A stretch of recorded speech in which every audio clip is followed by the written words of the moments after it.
What's going on, everybody? Welcome to my YouTube channel. My name is Kieran and I like to help people using a spiritual perspective. Now today we're going to be talking about seal penises and how big they actually are or aren't. Oh, actually no, we're not. That's a different video. Today we're going to be talking about what is a false twin flame and how do you move on from that relationship. Okay, sorry about that. Wrong video. I have another separate YouTube channel dedicated to the genitalia of sea life creatures. Anyway, guys, so let's get into the video. Okay, so a false twin flame. Okay, now this is a label. Okay, so just for any of those people out there that are going to comment, of course, or just think in their head that, well, a false twin flame just simply means that they aren't your twin flame. So there is no such thing as a false twin, which is certainly true from one perspective, right? Because at the end of the day, it's all labels. It is all labels. A false twin flame is a label. A twin flame is a label. A soulmate is a label. We categorize things as humans in order to understand them, in order to make sense of the things that are kind of vague and a little bit esoteric. We need to put them into a category to understand. So it might help to understand what is a false twin flame and why we choose to call it a false twin flame, why that label, right, might actually work in this circumstance. Okay, so a false twin flame is a relationship or an energetic relationship that mimics a real life twin flame relationship, right? There would be synchronicities, there would be the connection, sexual connection, of course. You would share some chakra centers still being attached, probably most likely the crown chakra. There is the awareness, but there isn't any commitment, right? There isn't any, there isn't a shared mission, right, towards a greater good for humanity. There is toxicity within the relationship. There is too much give and take, too much taking or on one side, I should say. There's not enough give and take, not enough balance is what I'm trying to say there. And that the relationship itself is actually unbalanced energetically, right? And that there's always excuses and always something that is not going to work out. There's always something in the way, right? There's too many ifs, not enough certainties, right? It's a connection that is in your life to teach you how to take care of yourself, right? In fact, having a false twin flame will actually better prepare you for your true twin flame, for the person that you were meant to actually spend your life with, or at least a significant portion of your life with, right? So a false twin flame, again, something that is here to teach you a lesson, primarily in letting go, right? It is a very, very strong energetic connection that comes into your awareness, into your life, right, into your physical reality, in order to teach you something. Okay, in order to really help you understand who you are as an individual and who you are as a person, where you're headed, your flaws, your insecurities, your fears. They expose these things. They take them from the inside out into your reality, and you're forced to deal with the repercussions. And it can be very easy to blame the false twin flame because we have this idea that many of them are narcissistic, which many of them are. But all of them, I don't know. How am I supposed to know, right? But not all of them, I can tell you, are narcissistic, and not all of them really have evil intentions. They are all just going through their own level of consciousness the best that they can. But for your understanding of a false twin flame, if you think that you've been in this kind of relationship, or maybe you are, it would help you to understand that what's really going on behind the surface is not something based in true love. It's not something based in a soul connection, a deep soul connection. It is definitely based in a past life connection, and certainly something based in a part of you that's outdated and old, right? Now, with my own false twin that I had, I was stuck on that for about 2 years, and when I think about it, compared to the current relationship that I'm in, that relationship was energetic, wasn't a physical real relationship, but it was an energetic sort of very, very karmic, very toxic for me, right? And what I noticed the most about that is that it becomes, over time, you start to realize really what attracts you to a certain kind of person. And all at the end of the day that I can come up with the false twin was that it was just that she was attractive. That was it, really. If you go beyond that and you really try to look for substance within your false twin, you'll often find them lacking of any real substance, and that you'll realize that for whatever reason you were attracted to them for maybe a specific kind of reason, right? Maybe some kind of lesson being taught to you, some kind of codependent attitude, most likely within your own psyche, within your own subconscious, right? Obviously, false twin flame for everybody, including myself, is always, at least one of the reasons, is always going to be about making somebody responsible for your feelings, for how you feel, when they don't seem to really care, right? It is about taking back your power, and that is what a false twin flame is. It doesn't matter what the label. I choose to believe that the false twin flame is someone that mimics a real twin flame relationship. Otherwise, it would just be kind of like the very intense soulmate-like connection, right? But it isn't. It mimics a twin flame relationship. Therefore, it must look like a twin flame relationship in order to help you understand, right? Now, you can call them whatever you want, but the idea of why they're in your life is certainly to remove the obstacles that you yourself have subconsciously set in your own path, right? That you've set in your way, which is beautiful in a sense because it means you can handle it, but it is quite devastating, right? And it can lead a lot of people into very, very dark places. I was one of those people, and it can, of course, hurt your future and your belief in the universe and your capabilities of even finding love again, right? So it becomes equally important to know how to move on from a false twin flame, right? How do you objectively look at your situation and be able to take the next step forward, knowing that the steps that you are leading away from are in your best interest, right? So let's get into that, I think, a little bit, right? So how to move on from your false twin flame. So I'm going to share some things that work for me. They might not work for you, but hopefully they will, okay? So the first thing that is paramount in accepting or getting to a place of acceptance is understanding that what you are leaving behind is not as good as what you will gain. When you are headed in a certain direction, when you set forth your feet aimed at a destination, you will find that the obstacles and the challenges along your way are out of your control completely, and that you often can't predict what's going to happen. In fact, if you could, you probably never would have chosen consciously to bring in a false twin flame into your life at all. However, letting go, understanding who you are, and empowering yourself is more valuable than not having the experience at all.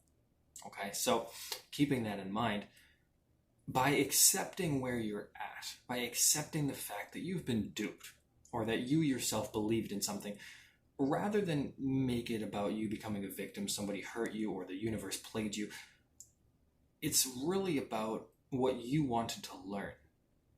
Nothing in this life is something that you can't handle. Other people can handle different things. Some people probably couldn't handle my life, and I couldn't handle theirs. There is no comparative pain, but there is always a lesson in it. There is always something that your soul is trying to learn. Nothing in this life happens without some sort of deep intuitive soul planning, right? There's nothing that my soul did not plan in this life for me to experience. So my soul would have planned, just like yours, to experience a false twin flame relationship.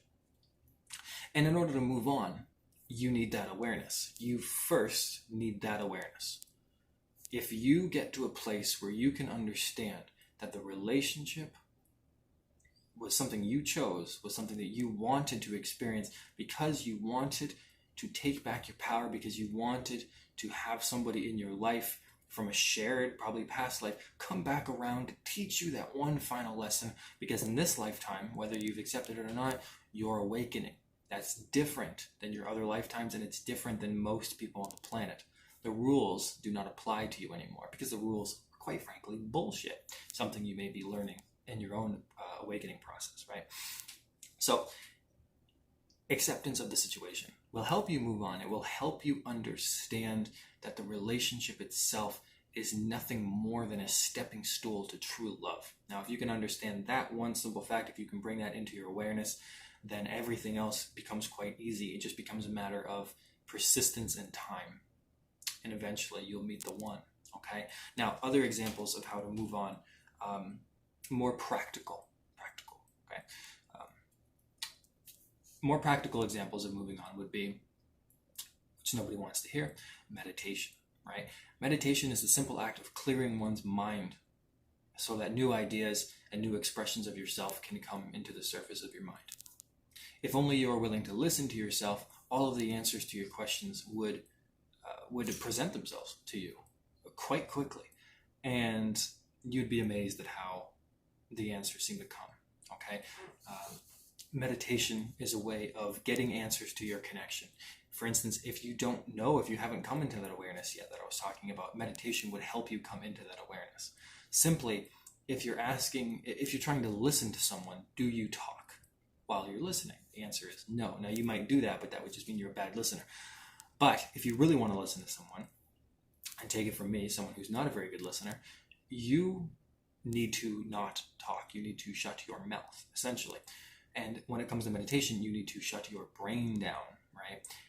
The problem that meditation often brings to people is that it's a little bit it's hard because people can't stop thinking. They just sit there and think, right? And people get focused on the outcome, what they're supposed to be feeling, rather than going through the process of what they're actually needing to experience, right? Don't focus on the outcome. Meditation will probably work for you. But meditation is a good way of clearing your mind and helping you to move on. Other things that might actually help you move on from a false twin flame is going to be experience, which seems kind of weird, but I will tell you something that when my false twin flame relationship was a thing, when it existed in my physical reality, when I was still confusing it with a real twin flame relationship, I would just do anything. I traveled across the country. I traveled to Europe. I started a bunch of things, started the YouTube channel, started making music, started having singing, rapping, started writing poetry, which I hated growing up, reading it.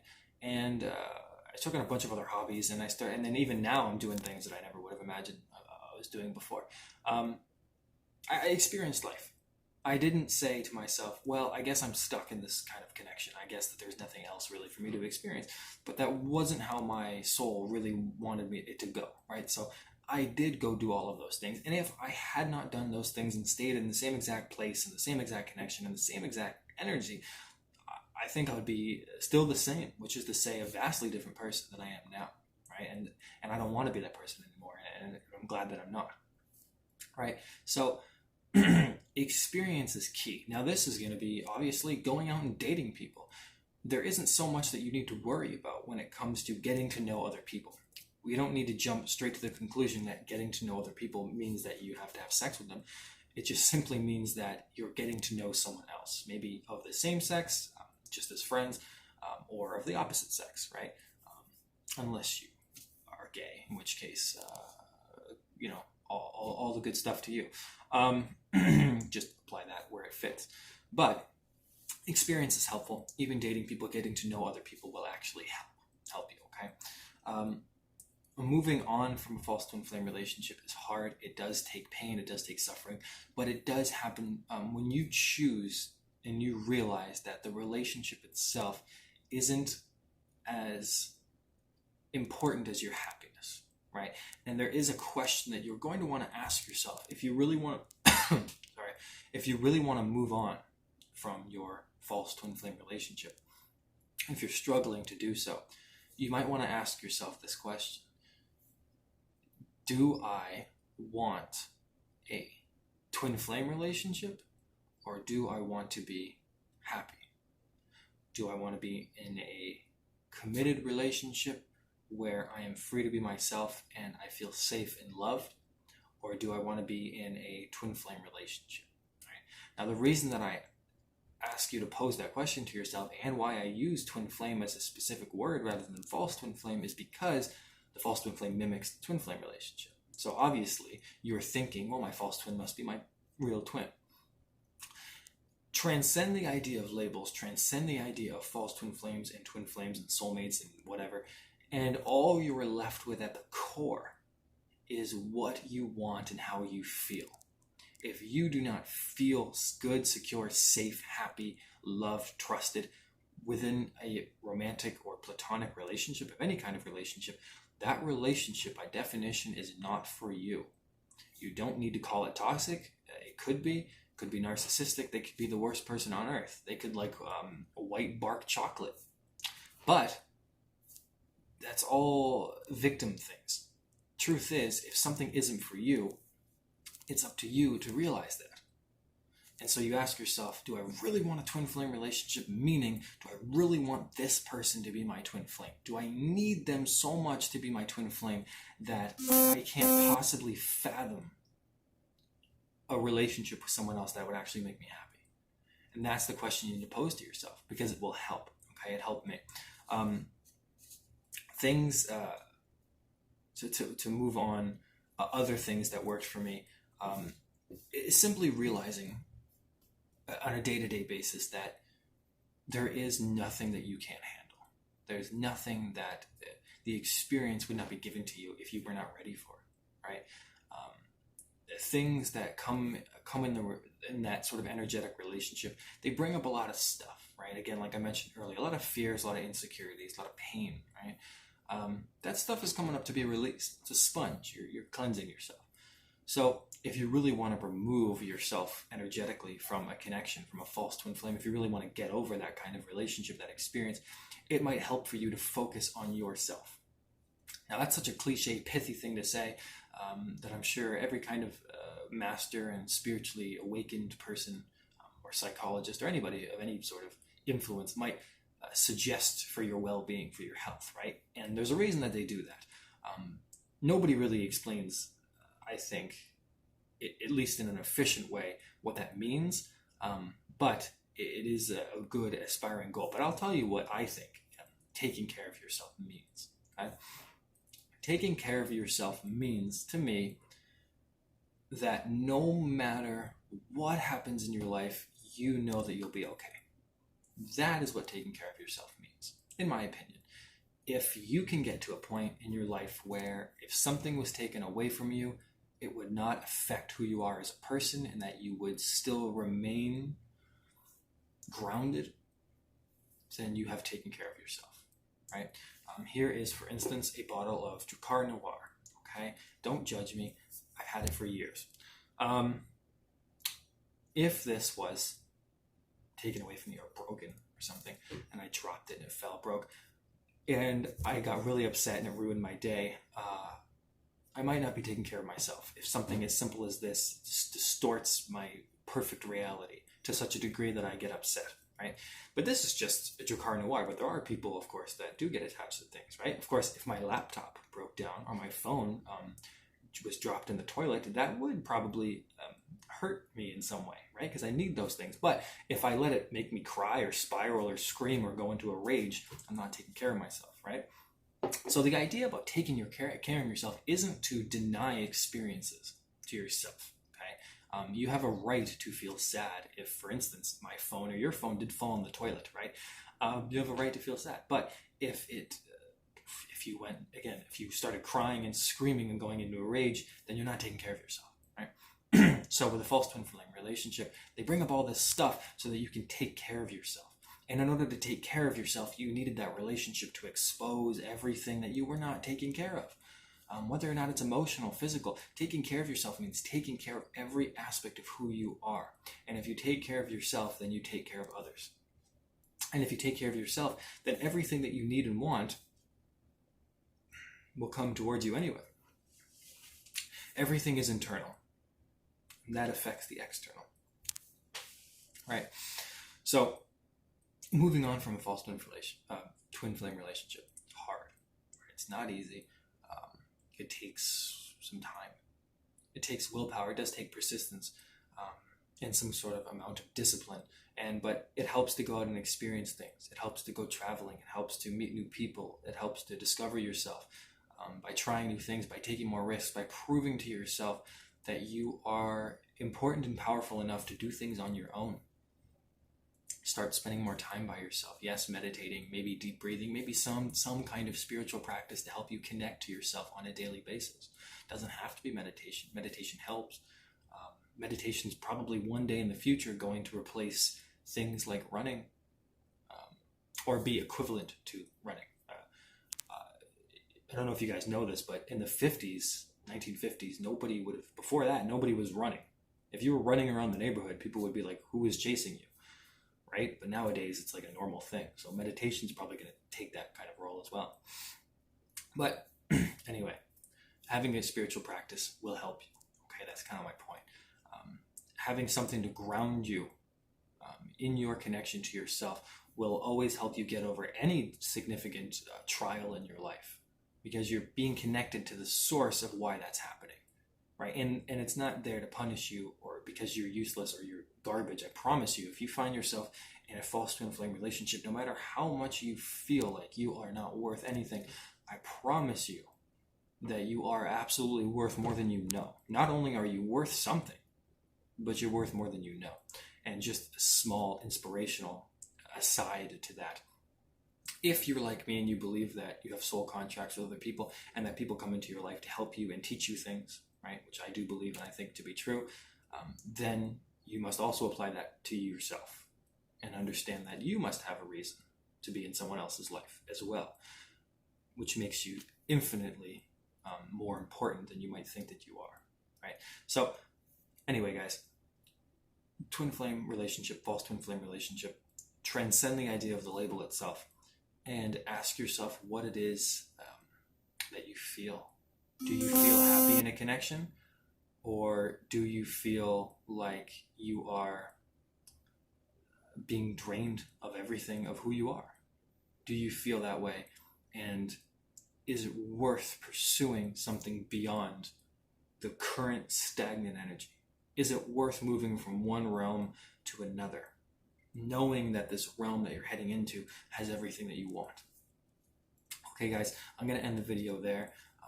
Hopefully it resonated with you guys. I didn't really actually, I might have looked down here a couple times, but there's nothing really here. Hopefully that video, I just went off the cuff. I didn't prepare any notes. So I hope that it was helpful. And I hope that you guys are all safe and other sorts of platitudes. All right, guys, have a good day. Happy Wednesday. I don't know. I never know what day it is, but have a good one. All right, guys. Bye-bye.